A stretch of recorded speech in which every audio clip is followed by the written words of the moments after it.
Welcome back. We've got one of Colorado's best inventors here this afternoon to tell us about a great product that he's created. Richard Coivilla came up with the idea for the Gate Glide.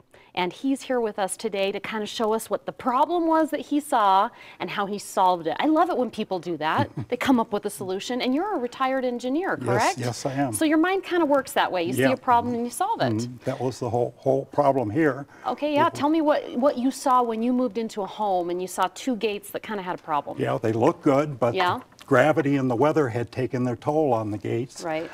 Pretty soon they started to sag, and you can see it drags at the top. And then when it gets open, it's hard to close. Right, right. So you have to do the lift and latch. And tell me, show the viewers what your first solution was. My first solution, because the gate genius. was sagging, was a nice wooden wedge to hold it up. And when I opened the gate, the wedge would fall out, and it worked just fine. Yeah. For a while. But then you took another step and said, hey, there's got to be more to this. That's right. So you invented the Gate Glide. I did. And these are the two main parts of the whole system.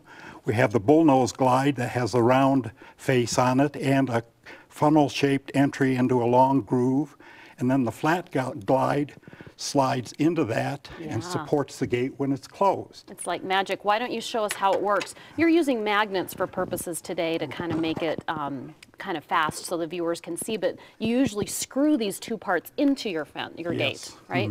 Okay. So to install the two pieces, they can go on for left-hand or right-hand swing gates. Okay. And for demonstration purposes, I've got a couple of magnets See, here. you are an engineer. You even made it user-friendly for our TV segment. I love you. So those are on, typically screwed on. Right. And then what happens? You can see now as the gate closes, there are three actions that happen here. As it swings closed, the first thing that happens is the bullnose pushes the gate back into a position. The flat glide then guides it in to the slot, and then when the gate is closed, it's supporting the gate, so it neutralizes the weight of gravity on the gate. That is awesome. This would be child-proof for my kids who keep breaking my gates because they open them, close them, and then they slam them. This is such a great idea. Well, thank you. Can it work on any gate, or is there a certain gate? It was designed mainly for wooden gates, the cedar fences, which there are many in Colorado, and all have at least one gate. And the system actually not only comes with the two glides, but there are also spacer shims that you use in case your gap is bigger than what I show here. Right. So, yeah, we're showing video of the problem right now. And not only does he have the two attachments that go on every gate, but if you have certain problems with your gate, he's going to help you out with that as well, with the parts. Now, you told me it took about 2 years to develop this. And you're an engineer, but you used the Roundtable Inventors. Right. I was a little bit skeptical when I first went to the first meeting. But I met Frank Armbruster, who you've had on your show. Rainbow Man. And he has tutored and mentored me in the process, as well as all of the folks in the Inventors Roundtable and Rita Crompton.